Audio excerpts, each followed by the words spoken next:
What's up, everybody? I am live in the studio. I am the One Fun Guy podcast. Today's guest is going to be Waking the Sleeper. Guys, how you doing? I'm good. All right, we'll take a minute. We'll introduce yourselves and we'll get the audience familiar with you guys. I'm Will, the bass player. I'm Elizabeth. I'm the second vocalist and the keyboardist. I'm Raven. I'm the lead vocalist. I'm Seth. I play lead guitar.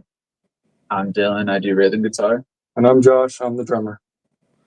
Well, welcome, guys, to the show. I appreciate you coming on and taking the time during brand practice to do this for me. So first off, we'll start with some of the just basic stuff that you guys have going on. I have seen Raven's got some stuff going on, right? This festival kind of thing you guys are doing. Talk a little bit about that. Is that Which festival? We have a few. so I saw the one that I was talking about was the America's Next Top Hit Maker. Oh yeah, for So so I saw the plug come on and I saw the feed. How did that come about? I had actually just was scrolling through Facebook and was like, oh, this looks really cool. And so I checked it all out and then submitted us, and then we were accepted to be in the first round. And it's basically a battle of the bands. So you go through different rounds or levels. And so the first round, we actually ended up with first place in our region. So it goes per region, I guess is how they're doing it. And then you just move to the next phase of the battle of the bands to get to the ultimate prize, which is like $50,000, which, for a newer band like that's huge. And then being able to have a spot in the Rolling Stone magazine. That's also huge. Yes. Of course, yeah. And then having to be able to play the Global Citizen Festival. So that would be just an honor for all the above. So it'd be really, really cool. Absolutely. Well, I hope you guys do well and support the scene. Now, are you guys all from the Kansas area? I saw from Wichita. Are you guys all in that general area? Did you guys kind of meet around? No, How did you guys not all of us. all end up together? Will's from Texas. Yeah. And then Seth is from Oklahoma. Okay. Yeah. So And the rest of us are all from Kansas. okay. So did you guys all know each other before the band, or did you kind of find each other, or how did that come about? I saw her on the corner and felt sorry for her. And I was like, just come with me, I was at a dog pound and he was just looking really sad and he couldn't get a puppy. Just playing with you. Okay. Wow. So no, I actually, she's my real sister. So Okay. I've known her since I was born. Yeah. And Will, I met him, through another band. Yeah. And we played together and we've just been friends ever since. And then when I was going through like a member change, he was talking with me and he's like, let's join forces. So that's how that happened. And then Seth, I actually met him through a friend of mine as well. And she's like, yeah, he's my neighbor and he won't shut up on the guitar. Check this out, So no, and we met through that. And then Dylan With a post. He you posted on Facebook. I saw him and I said, get this kid. Yeah. And and we were looking for a rhythm guitar, Yeah. right? Because he was trying to handle both parts, which he can do, but at the same time, it's so much better when you're able to have two guitarists because one could be doing something really cool or keeping the melody or whatever the situation is, and it just adds to your sound. Dylan, he just filled a big hole that we were missing. yeah. Very much so, yeah. Don't tell him Yeah. that. A cute story. So the very first time he really played out live in front of a big audience was our very first festival. We didn't know it. And he broke a string and Dylan just kept going right on. And we get done afterwards and he's like, that's my first time really playing to a big crowd on a stage. And we're like natural. You passed. Yeah. So, and then of course met Josh through an ad because we were looking for a new drummer. Yeah. And that's how he's the newest actually. He's just learning all of these I'm songs. the green one. Yeah. Yeah. Baby. Yeah. So that's kind of Yeah. You're the baby. You're the baby. Well, that's awesome. So, social media is pretty big thing. I know you said you posted ads and stuff like that. Did you guys have tryouts, or did you kind of know people that were you open minded to different people coming in, or do you kind of have an idea of what and who No, you wanted? we did try out. Yeah, we did Yeah. try Okay. out. Yeah. I hated everybody. So Equally. Especially me. I'm very serious all the time. I'm sorry. No, that's awesome. So when you guys got together, how did you come up with the name Waking the Sleeper? Who thought well, of I that? started- Was Yeah, I started the band back in 2017. Basically I wanted a name that kind of signified especially, there was a lot of turmoil in the world, there still is. But it was basically like, I just saw people just like not really caring about what was going on around them. And so that was kind of the whole concept behind the name Waking the Sleeper. So, because I just felt like, I could write things to wake people up to what's really going on out there in this world and things they could relate to. awesome. So speaking of writing, how do you guys come up with your song selection? Do you guys do the rhythm first and then put vocals to it? Do you come up with the vocals and then write music to that? How does it work with you guys? It's a mix, but as of right now, like Seth will like write something and he'll have like a couple minutes or something like that, and he'll send it to us, Mhm. and then we'll play it, think on it, and then send back ideas, and then just kind of work it that way until we meet up, and then we can have an opportunity to go over the songs. Like as of right now, we haven't had that opportunity because we're trying to get ready for some other bigger shows that we're doing. So we're just making sure our set list is down and things like that. Plus, I'm like an amazing mouth guitarist, and Seth There appreciates we it go. a lot. So, yeah, I absolutely do, Raven. So, it works great. Yeah. That's Yeah. I'll just write something or record it. And sometimes we just do it on the fly. Like practice, we'll just jam it out. And That's like, how pieces yeah, happen. pieces. We were Yeah. just in here just practicing, me, the bassist, and the other drummer at the time. And it just came together. Like we were out shopping. Come back and there's a whole song. I was upstairs. About 30 minutes. Yeah, figured it out. Yeah. Yeah, because I came downstairs and I'm like, I'm hearing the melody of this. I'm hearing the word pieces in there, and it was funny because I looked at the guy. I said, "What have you named this?" He's like, "It's just something," and I was like, "Oh yeah," and I was like, "Well, I'm hearing pieces," and then you said, "No, it wasn't Chris first." Yeah, he said, "Well, I'm hearing pieces," Pieces. and then you said, I'm hearing racist. And then I was like, oh, so that's the song Racist Pieces. But apparently we couldn't can't name do it that. yeah. Label said, Yeah, fair enough. So speaking of labels, when you guys pick your tours and stuff like that, do you reach out to people, or are you established enough where they come to you? Have you guys Both. kind of both. I've been doing the booking for the band since the inception of the band. But I'll reach out like with certain people because I have a lot of contacts and just be like, hey, looking to head your way. You guys got anything going on? And you want to do it like a good 6 months in advance at least, because people are filling up their year, So depending on like where you're wanting to go, what you want to do. I could book us in any state, maybe not Indiana. I got to get there. We haven't gone. Yeah. So, but I can pretty much any city. I can get us a show. And so it's not really, for me, it's not a problem about booking a show. It's more of, okay, how are we going to handle this? When's a good time for us to do this? That's kind of more of the issues on that one. because we do you all guys still play work. more? Yeah, we haven't Do you guys made it play big more yet. We have local to have real shows? Do you jobs. find like local is more key for you guys, or do you like expanding your horizons and going out to other states and places? Oh, absolutely. I prefer playing out away from Kansas. Well, yeah, I think the biggest thing is any band, like, okay, let's say we go to Oklahoma and we play like the Shrine or something like that.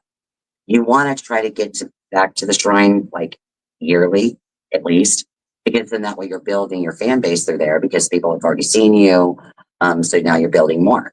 And then from that point, then you can start to look at other places to start playing because they already know you can draw here, but maybe 2 hours, from there is another great venue and people are still willing to travel, or maybe they travel to come to you and it's closer to them there. So it's just a build up.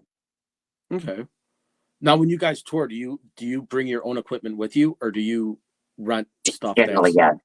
Yeah, we So, learned okay. that we have to because of what happened with South Blue by Ridge. Southbend, yeah, also Ridge. Blue Ridge. Yeah. Yeah. That was the big one that was like, take your stuff. Okay.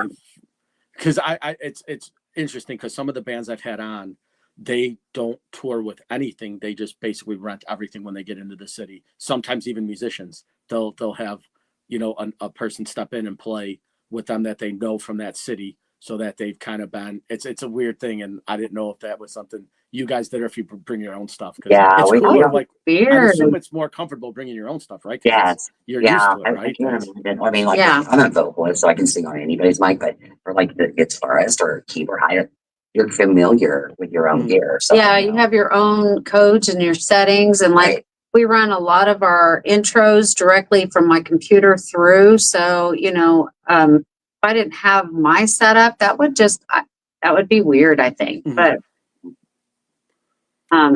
even drum players, if they have to, I feel sorry because they're the ones that typically get thrown in on somebody else's rig. Or if you're doing like a festival that's like a tight one where you have to get in and out. Change the back line. And it's completely different when you're not playing on your own gear.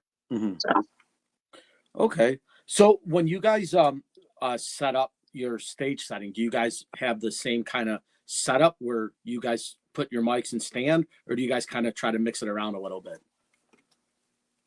Relatively the same, Yeah. Relatively the same. Yeah. depending on how big the stage is. Okay. Yeah. The stage size has everything to do with where we're going to be. Sure, what that we're makes sense then. Yeah. Yeah, I could see that. So when you guys play a venue, do you set up merch? Do you kind of have your own little thing, or do you try to like kind of, get everybody to your website or like social media sites, or do you bring physical stuff with you? Well, we're old school. we're in the process of doing our merch store right now. On our website, we just kind of got that back up and running. So, we're still getting everything together. So the merch store should be up and running here within the next month or something. We're just trying to get it all together. But we do have our own merch we travel with and to shows and sell and all of that. Awesome. Now your fan base, you guys obviously have a pretty decent social media presence. Do you interact with your fans mainly on social media, or the fans that come to the shows, you kind of like get to know them if like you said earlier, they repeat and they get to know you and they become fans? Do you see a little bit of both, or is it more social media based for you guys? Both. Yeah. Absolutely both. Because like they'll be like, especially when we're doing like festival type shows. Some of these people may have came to see another band and then they see us and become a new fan. Yeah. And then I love talking to people at the shows. I know it's crazy. It's crazy. But yeah. So yeah, it's one of those things where I probably talk to every single one of my fans that we have on Facebook at least once. At Okay. least once. Well, isn't that how we're getting this next festival? Was because we were at a different festival and met the family, and then they reached out and asked us if we would headline. That's a show. But yes. Yeah. So yeah, who Yeah, you know and what you do, it does matter down the road because you never know what it's going to turn into. We have a band called Herb Check. The girl was like, I think 9 years old at the time that we did Bands Against Bullying over in Neosho, Missouri, and she was with her family, and her dad was actually one of the bands that was playing. And we're going to be doing it. Her mom contacted me and was like, she's been following you all this time, and she'd love it if you could play one of her first shows with you. And that's what we're going to do in July. Yeah. So it just Oh, comes that's awesome. What a good cool. story. Yeah, Yeah. it's pretty cool. It's pretty cool. So when you guys, do you network then with other musicians, and do you try to find ways that way? That's kind of the big thing I would imagine, right? In the music world. Yeah, it's important to Yeah. have relationships with the other bands. I mean, I'm wearing one of them, that Dying Oath. They're from the East Coast. Shout out to Mindy. I know I was gonna wear my red one, but I couldn't find it. Mm. But yeah, there's so many great bands out there right now, Yeah. and up and coming, and it is very difficult in this day and age to be a band. It's not the 80s anymore. You don't just get thrown money to go out there and do a major tour and things like this. You know, everything's kind of coming out of our pocket. Mhm. Because it doesn't make sense to sign a major record deal for a new band. It just doesn't make It's a sense. lot of proving yourself. Yeah. Sure. Pay your dues. Yeah, I could see that for sure. So speaking of bands, what bands have influenced you guys? You want to start go around? I'm old school. I guess I'm a little far as metal, band. I go way back to Black Sabbath, Dio, early Metallica, and then of course the 2000s came about. That's when Korn, Deftones, and of course I'm a Texas Pantera fan, hardcore, and it just my taste in metal bands have grown over the years, influenced me as far as different bass players. So Okay. Go ahead, Josh. Oh, for me, gosh, it's too many. I get influenced by everything all the time. It's not any specific bands, really. I mean, growing up as a teenager, yeah, it was always the stuff I heard on the radio, like Slipknot and Korn, and like some of those post-grunge bands like Seether and Shinedown. But as I've gotten older, it's my tastes have varied, so it's all over the spectrum now. That's fair. I'm a huge, grew up in the early 2000s, so the whole new metal and like metalcore wave is pretty much exactly what I go for. Slipknot, Linkin Park, Bring Me the Horizon, all that kind of stuff. I like pretty much all kinds of metal. Bands I've been really getting into were like more of the hardcore bands like Peeling Flesh, Knocked Loose, Kubla Khan, all those hard, heavy bands. And that's kind of like what I kind of want to write. Or not write just hardcore, but like, add elements of that into the things that I am currently writing. So that's kind of what I've been digging into recently. Yeah, I mean, I grew up with like the 80s hair bands, and they were cool and stuff, but it wasn't until like the 2000s that I really was like, oh, this is the kind of music I really love. This is the music I really want to do. The first time I saw OTEP, she's kind of old school, but she was the first female that did hardcore for vocals, and I was just like, oh, I'm not weird. Okay, maybe I am a little, but we're not talking about me. This isn't about me. Okay, maybe it is about me. But I really liked what she was doing, and I thought, I want to do that. So I got the opportunity to actually play with her on 2 different shows, which was awesome. So, Okay. yeah, so bands like that, and then going into like Gent, that was a huge. You okay? I just imagine that happening. We're in gonna my need a brain. new rhythm guitarist. Yeah. Or a new cricket. He's okay. He's okay. But like I really got into bands like Behemoth, Nile. There's a band out east called Breakdown of Sanity. Just love the dynamics of how they play and the technicality of it. So, and vocally, I've always been into like the hardcore vocals, but I do like the melody too. And I guess where we're at. Yeah. So I am the oddball. I grew up listening to, well, for me, it was like Pat Benatar. She like broke open doors that were shut down for women for such a long time. And then, but she was very specifically rock. And then as the 90s came along, then you had Evanescence and Hailstorm. And I started seeing all these women that were very melodic, and yet they were able to fit into that metal world. I love Korn and Slipknot and all of those guys, but I lean towards that melodic feel. Within Temptation is like, to me, like the best band out there. I love them. So, because they do that same mix of kind of what we're, a little bit of what we're trying to achieve, but ours is going to be a little bit different. But yeah, I'm kind of the melody, the calm, maybe. Our our main thing we're trying to do right now is like do the hardcore stuff and then mix it in with all the melody and stuff. We like to mix it all together. Yeah. So. It's funny because, like, obviously having heard you guys, I'm kind of old school. Like, Pantera's like one of my favorite bands, but I was a huge fan of Nightwish, and like they were kind of like the That's a ones great that like one, yeah. set it off, like the old school Nightwish, and then Epica was another one that I really got into. So I've always kind of been, the female fronted bands that I've always been kind of like, just listening to them and like hearing the music, like it just seems like it's more of a presence to me than I mean, obviously, guys that can sing well, that bands that like, Opeth kind of does the growling, and then they kind of go into, they have Mark Lanigan help them out with some stuff, and the Screaming Trees guys were kind of in there, but having that kind of sound was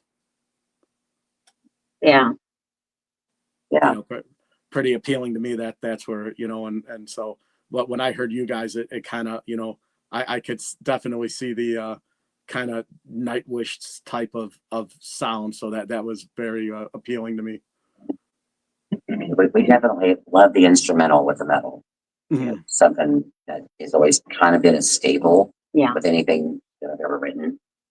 It's been there. So Good balance. it's kind of like Sleep Token and Lorna Shore. Yeah. Mhm. Shove it together. But every time I hear the two of you play, when you guys interact, I immediately think Seven Dust too. I'm like, oh, I love I love what you guys do as far as instrumental and guitarist. So You're all right. Yeah. They've done some shows. Like, I mean, Yeah. Couple of them. my guitar mouth is better, but Oh, it's okay. yeah. I'll let you. We try. Hey, that's all you could do, right? Yeah. So when you guys make music, do you kind of focus song by song, or do you kind of have a vision of an album that you want to put together, or how does that come about? Do you guys kind of have a specific thought process, or is this kind of all over the place and then you just put it together at the end? Like with this one, I did have a vision, and then I just kept growing on that vision. And we kept bringing different things to it. So she's kind of this weird chick that likes to do these concept albums. So she gave us the concept, and then we all came together and we started throwing out like things that we had been working on in the past and said, okay, does this fit in? Some of it was us writing in the studio, but it really flowed pretty easy as far as everything coming together. There wasn't that mental block that a lot of times you run into and you go, okay, no, can't do that or do this. I mean, just each song we just worked on, perfected it, got it down, and then moved on to the next one. Yeah, this new album we did, we were constantly writing. And Yeah. it's kind of a miracle that we got it that fast. Yeah. Because Mhm. we're kind of on a time. Right. And Yeah. there's 21 tracks. Okay. It's kind of insane. So when you say a concept album, does that mean that it's just a one album, or is the concept linking album to album to album? It kind of did. Like the Seven Deadly Sins, which is the first album. The very last song, Last Rites, was in 432 hertz frequency. And that spawned the idea of doing a whole album about frequencies, all the good frequencies. I've got like all 9 solfeggios, and 432 hertz frequency and the 1111.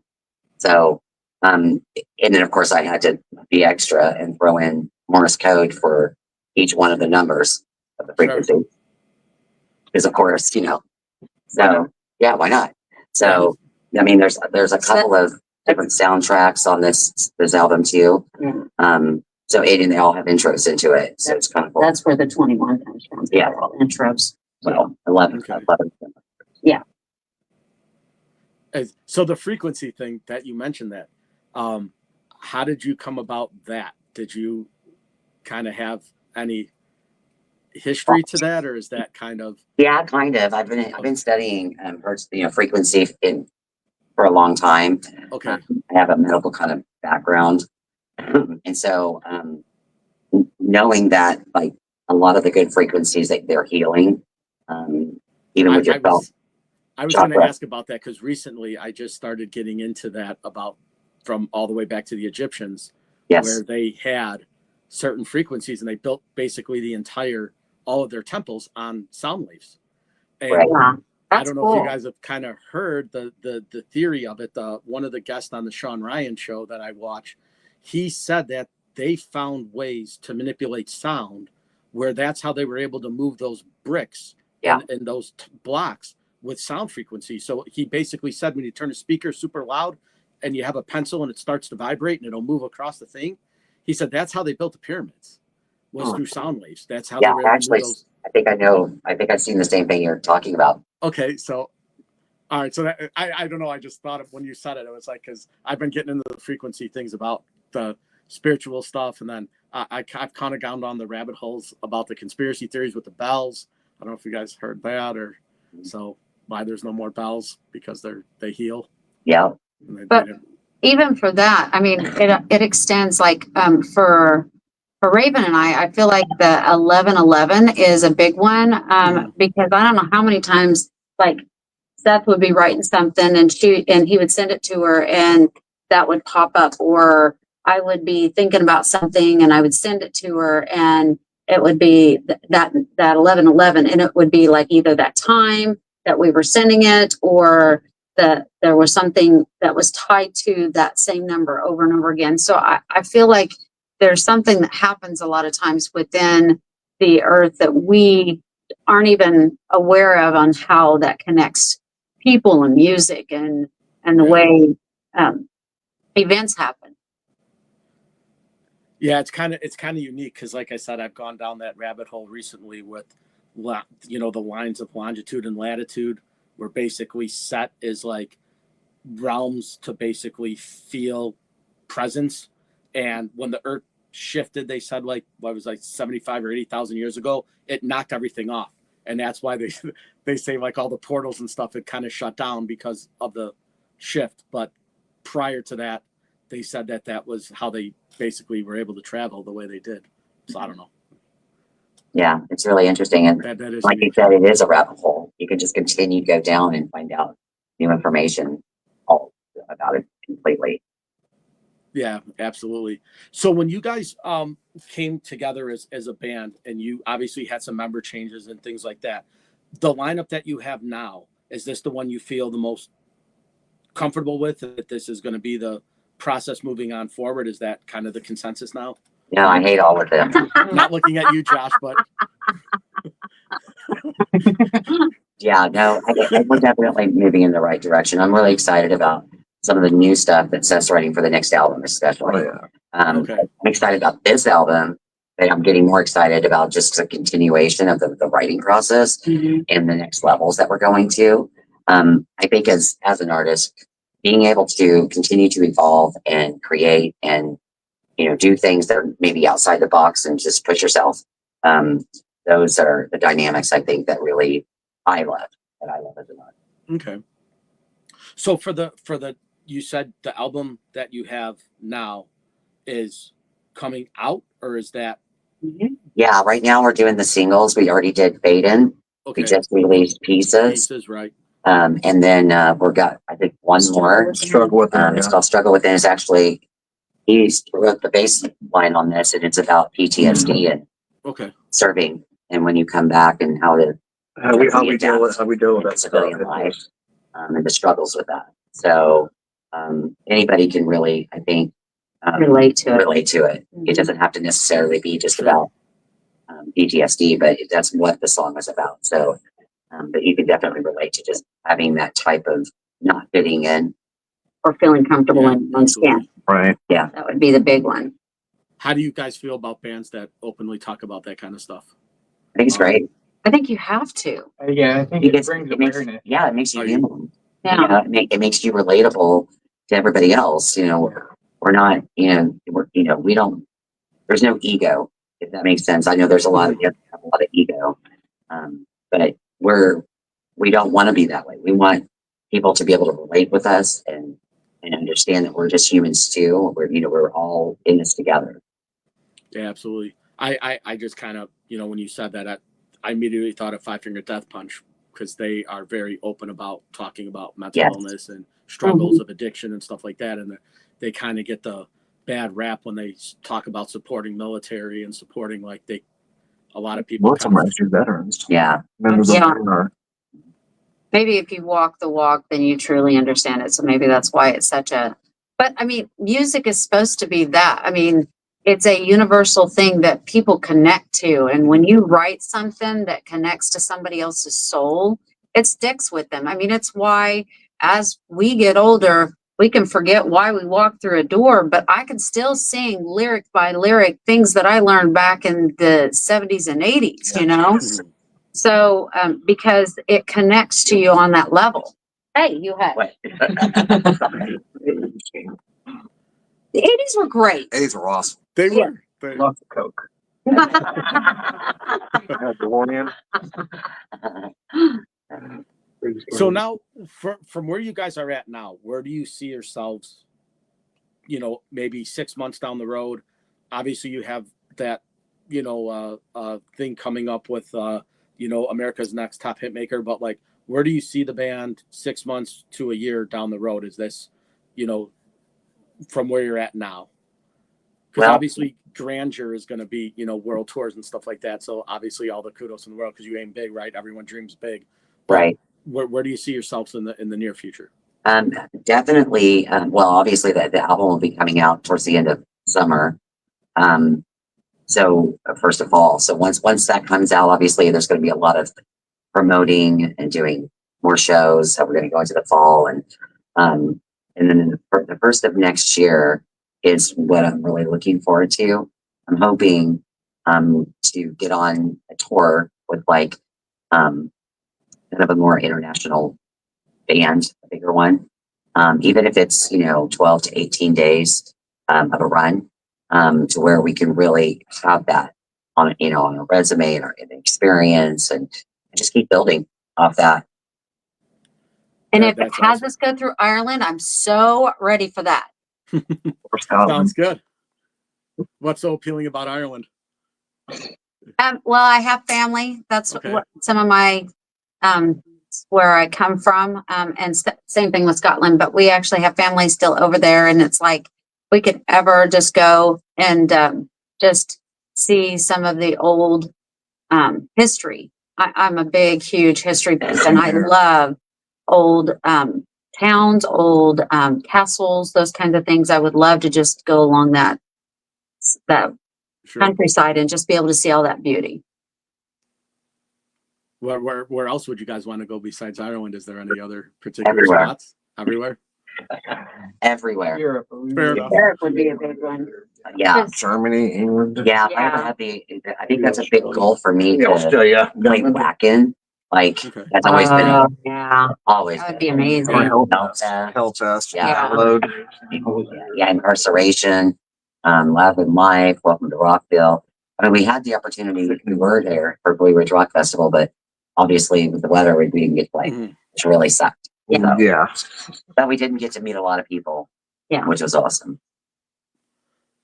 Awesome. So if there's one band that you would want to tour with now, who would it be?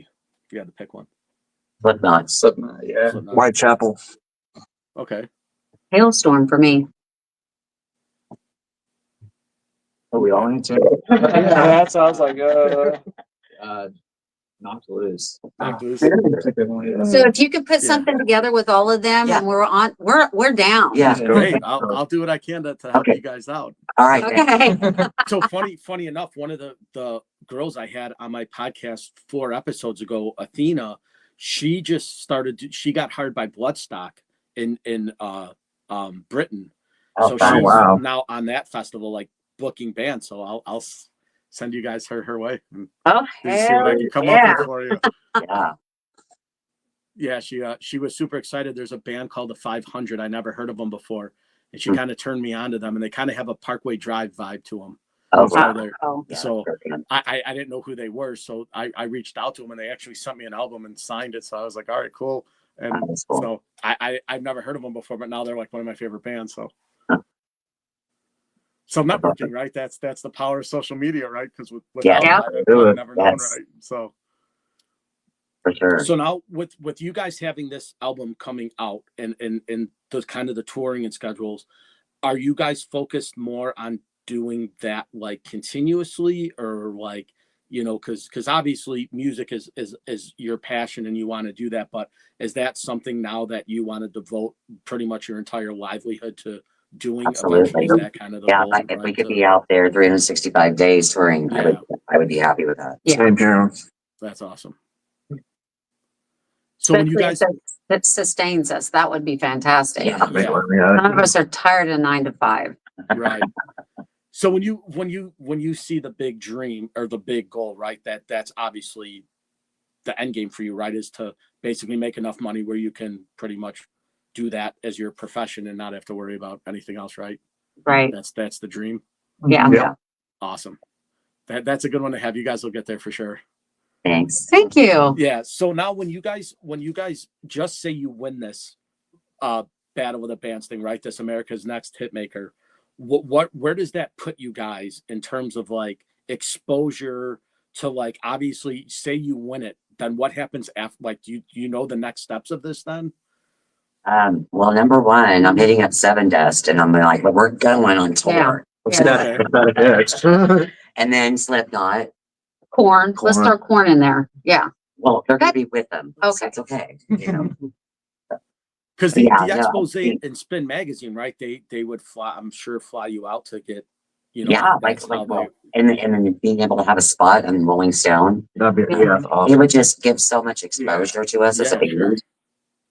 It could set us off in the right direction where we need to go. Open doors. for us. Because like right now, you know, we're still, you know, fairly new and like Mhm. trying to get money to get this or get that, you know, even stage stuff that we need. It comes out of our pockets. So it's like, you know, that would Mhm. help so much and just building our whole stage presence and things that we can have. And yeah, it would be awesome. That's awesome. Quick question about that. How do you feel about bands starting like GoFundMe's and Kickstarters to raise money to record an album? Are you fans of that, or how give me your opinion on that?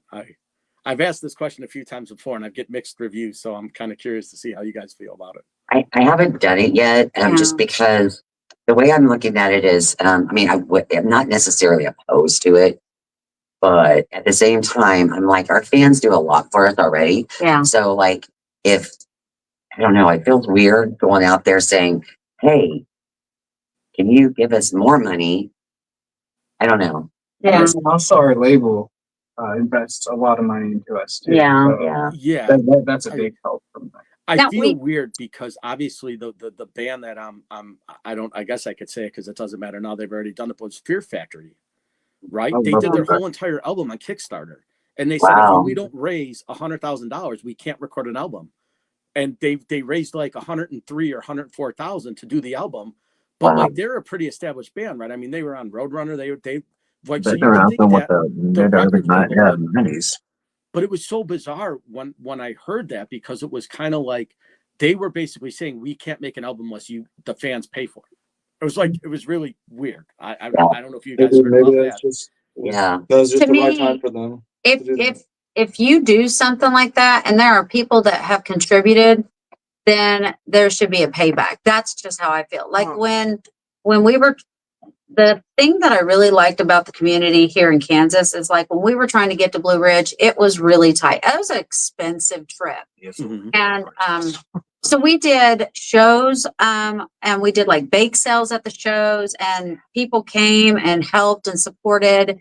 And there was a lot of making sure that we got where we were going, because we're this little band in Kansas, you know, that we're just trying to get out there and make our dream come true. And you know, people will say, oh, you know, be realistic, do this, do that. But that's not how anybody breaks out. You just got to keep taking chances regardless. But I just feel like if you're going to ask people to promote or take care of you from that type of a level, then there should be something you're giving back to them. Incentives. Yeah. Yeah, I agree. So like, everything I've done with my podcast has been organic, right? I haven't paid for any followers. I haven't bought anybody. It's all been myself. But when that came out, like I was kind of pissed, right? I'm like, because I was a huge Fear Factory fan, right? Like Yeah. I Still like am. Burton's vocals and Dino and Raymond Herrera was a great drummer. But when they put that out, obviously times have changed, right? When they were making albums in the mid 90s and early 2000s, album sales meant something, right? When you sold, 25,000 albums or 50,000 albums, that was cash money, right? It wasn't a digital download at that time. So I Right. get that. Right, Fast for social forward a media. decade later, and it's all about digital sales. But I was kind of like when they asked for that, I was like upset. I'm like, I bought your albums when I was a teenager. I'm not going to pay for you to make an album that I have to buy at the end of it, right? I was kind of upset when they did that. I was like, left a bad taste in my mouth for Fear Factory. Yeah. But obviously with the way that the music is now, everything's digital. It's a digital age. Times have changed. I don't personally like it. Actually, I just started collecting vinyl again, so I'm like kind of getting back into buying physical albums now and listening to them. Yeah, I have a big CD we would collection. love to make a vinyl. Yeah, we But would. like I talked with the label about it, and basically like until we get I think more of a fan base. I mean, our fan base is doing pretty good, but until we Sure. get Yeah. more of a fan base to make it financially feasible for us to do something like that, because making vinyls just aren't cheap. So Oh no, I totally understand. It's funny because I actually went to the Filth show the other night, and obviously they have the song Chin Check is kind of like their big one, right? But they basically had like 3 shirts and a couple hats, and people are asking like, where's the vinyl, and they're like, we just can't press them, like we Yeah. don't have the funds to do that. Like that's Right. why they're touring to be able to do that. Now they're going to Europe, and I think when they come back, they said that they're actually going to they're going to start pressing more CDs and more vinyl for that. But when I asked them, I was like, hey, they're like, we don't have that kind of, and they're a pretty big band, right? And you would think that their label would want them to. They said no, we're not. We don't have enough sales to do it. I was like, no. Well, Fair and I enough, think right? it's a supply and demand type situation too, because from what I understand, the materials to get vinyls to make them, a lot of them are on back order. So even if you're Mhm. wanting to, you're talking like maybe 6 months to a year before you could even get the materials to put it on anyway. Yeah, I do. I don't know. Like personally, I just kind of like the resurgence of it. Obviously I download music, so I'm not going to lie, right? Like I have Apple Music and Spotify, and it's easy for me just to pay the $10 a month and download as many songs as I want. But there's something very appealing to starting my vinyl collection. That's kind of, where I get to a record store and I actually buy one. And like, it kind of reminds me of like being a kid again, right? Like being a teenager back in high school and buying a CD, right? It meant something to go music shopping. So I don't know. I just kind of feel nostalgic about it. They laugh at me because I have a whole collection that's upstairs. What's crazy? yeah, I was just looking through vinyls one night, and then I saw, oh, Lionel Richie, nice. I open it up, and it's signed. She has a signed signed by Lionel Richie. It's crazy. She Yeah, didn't it's even know kind she of had it either. it's kind of unique, right? Because like the experience of it for me is just kind of like I said, it's more nostalgic than anything, right? When you buy a vinyl and you kind of open it up and you put it on the record player and you just kind of listen to it, it kind of just brings you back to listening to music, when you were a kid, right? Because that's what we did, Mhm. So for me, I find it more nostalgic than anything. that and like the artwork, right? Because Oh, like artworks, yeah, yeah, fantastic. 'cause, like on this Frequency album, I created all the artwork on it, and there's like a 12-page booklet inside when you open it, and it's got like every intro with the frequency, the color of that frequency in the corners, and it just kind of looks like an old school, old world Empire Mad Max theme. Um, so it's just I think really cool because it explains what that frequency is, and then there's like a special like message to the reader, and then the song on the other side. And so yeah, I just wanted to do something a little personal, and it really kind of explain it. So I just think it was a lot of fun to do. That's awesome. And then so speaking of that, going to basically into the writing of the songs and then putting the album out. You said you did all the artwork yourself. Is that something you focus it creatively as an outlet too, is the drawings and the sketches and the, you know, the liners and everything that comes with an album or a CD? She's just really picky. Okay.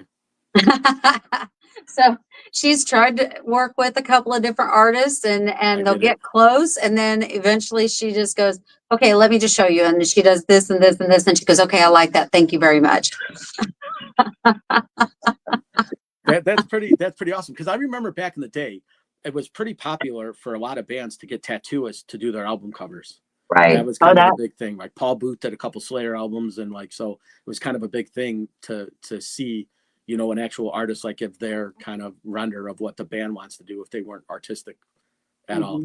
Because obviously, like Rob Zombie did all his own logos, so he didn't need anybody that all his creations were his. But if you can't draw, I mean, you want a cool album, right? Yeah.